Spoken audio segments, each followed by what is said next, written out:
Hey, welcome back to Velo News TV. I'm Neil Rogers here at the St. Julian Hotel in downtown Boulder at the Garmin-Chipotle camp with Dave Zabriskie. Dave, thanks for joining us. It's interesting because we were chatting last night and I was letting you know that we were hoping to get a little video time with you, and you made a comment about maybe it's time to shave the beard. I didn't think you were serious, but you look 10 years younger today. Yeah, I scheduled a haircut this morning, and then I asked if she had the buzzers in, and I just said, go for it. So, that was right here in the hotel. Yep. One-stop shopping. Yes. Yeah, well, you know, as I was saying last night, you're a handsome man. You don't need to hide behind the scruff. Let the world see. Yeah, thank you, Neil. Thank you. A year ago, this was kind of a, I don't know if experiment is the right word. I've heard that word used about the team, but it was definitely, you were leaving CSC, the #1 team in the world, coming to a squad. You didn't, a Giro, a Tour, they weren't a sure thing. Talk a little bit about the difference a year makes in terms of the feeling within this team now at this camp versus last year. Yeah, everything is moving along quite smoothly. I'd say everyone definitely has high expectations to do greater things than we did last year, and everyone's excited. And things feel a little more relaxed and in place than they did last year. Yeah, it's a good feeling. When I asked Christian Vandevelde this question earlier, you know, over that 12-month span, the team's picked up a title sponsor, so that question mark has been removed. The team has gone to Pro Tour, so that sort of makes your the race schedule. There's no question marks there as well. I mean, does that have an impact on you as a rider? Certainly, it does for the management side. But does that affect you on a? Yeah, it's always nice to have. I mean, the sponsor coming on brings a bit of job security, and I mean, as far as having a schedule ironed out, that's always nice to know what you're going to do. And yeah, so those things are nice. Did you have one more in there? No, that was it. That's all. Well, we saw last year though that the best laid plans of mice and men can be changed. You had. You know, we expected to see you at the Tour de France. Obviously, the crash at the Giro changed that. Up and down season for you. One day you're on the podium at the Giro, the next day you're in an ambulance. You missed the Tour de France. You had the birth of your son. Olympics was a goal. You made it. You weren't able to perform quite as you'd hoped. And then you're back on the podium at the World Championships.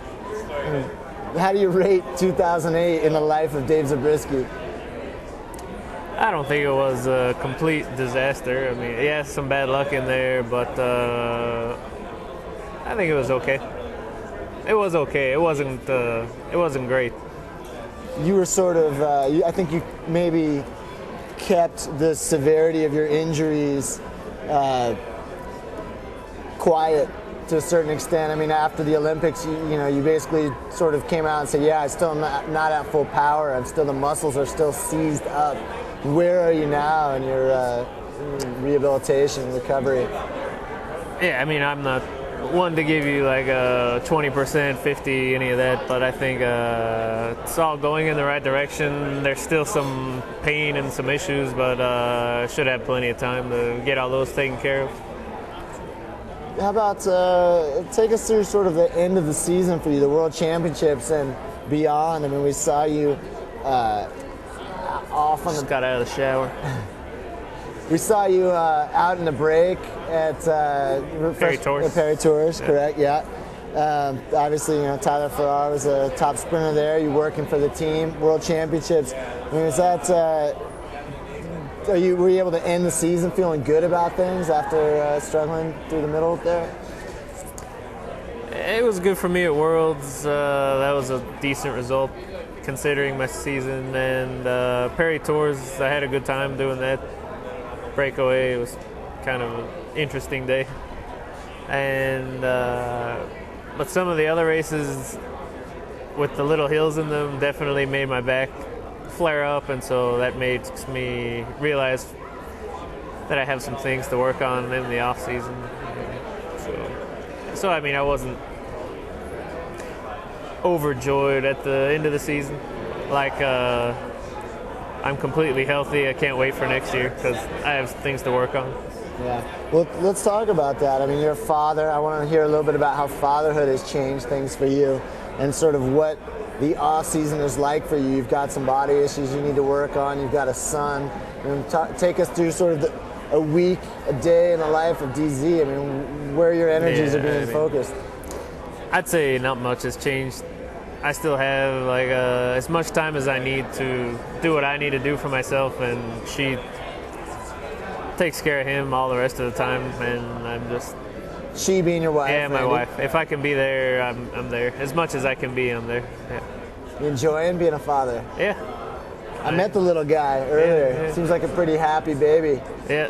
You got lucky. Gets that from his mom. And so are you doing physical therapy? You getting regular massage? Yeah, massage, acupuncture, all the core work, and just that stuff. And are you in Utah now? Are you in LA? I know Yeah, still in Salt Lake for the moment. But when the weather gets bad, we'll go to LA. Yeah, and LA is where Randy's mother lives. Yeah. Yeah, and you're living in Salt Lake. You live in the house that she grew up in. Yes. Yeah. Have you had a chance to talk to the team management about 2009? Can you tell us what your schedule is going to be? Right now, I'll do the training camp in Silver City, then go to Torre, California, then go to Europe, Murcia, Castilla Leon, a little break, Giro Tour. Giro on the tour. Yeah. And you're okay? Like you feel good about doing 2 grand tours? Yeah, I mean, I saw what these guys did last year, how they took the break in between and went to altitude, so I'm going to do that with them. And like if you do June correctly, it should be okay. If you do the Giro correctly too, like not full, like too excited.